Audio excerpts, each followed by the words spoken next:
Hello बच्चों, चलिए प्रश्न देखते हैं। निम्न में पौधों को परिभाषित करने वाला लक्षण कौन सा है? परिभाषित करने वाला लक्षण: स्वपोषी प्रकृति, यूकेरियोटिक कोशिकीय संरचना, सेल्यूलोजिक कोशिका भित्ति, ऑक्सी श्वसन। आइए जानते हैं हमारे प्रश्न की मुख्य अवधारणा। यहाँ लिखते हैं मुख्य अवधारणा। हमारे प्रश्न की मुख्य अवधारणा यहाँ पर संबंधित है पौधों से।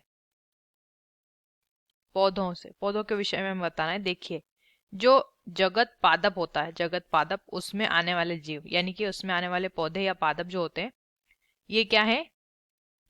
इन्हें परिभाषित करने वाले लक्षण, इन्हें परिभाषित करने वाले लक्षण के बारे में बताना है। तो पौधे जो होते हैं, देखिए इनकी प्रकृति कैसी होती है? ये अचल होते हैं। अचल होते हैं, एक स्थान से दूसरे स्थान तक नहीं जा सकते, एक ही स्थान पर वृद्धि करते हैं। दूसरा इनका लक्षण ये होता है कि ये स्वपोषी होते हैं।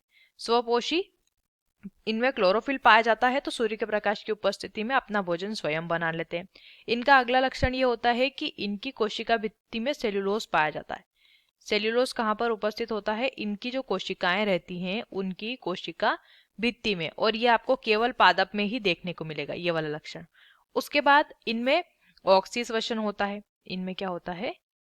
ऑक्सी श्वसन यहाँ पे होता है। अब विकल्पों को अगर देखेंगे तो ये सभी लक्षण विकल्पों में दिए हैं, लेकिन स्वपोषी प्रकृति जो है आपको देखने को मिल जाएगी किन में? जो नील हरित शैवाल होते हैं उनमें भी, और नील हरित शैवाल पौधे नहीं है। ठीक है, तो ये तो केवल पौधों की लक्षण नहीं हुआ।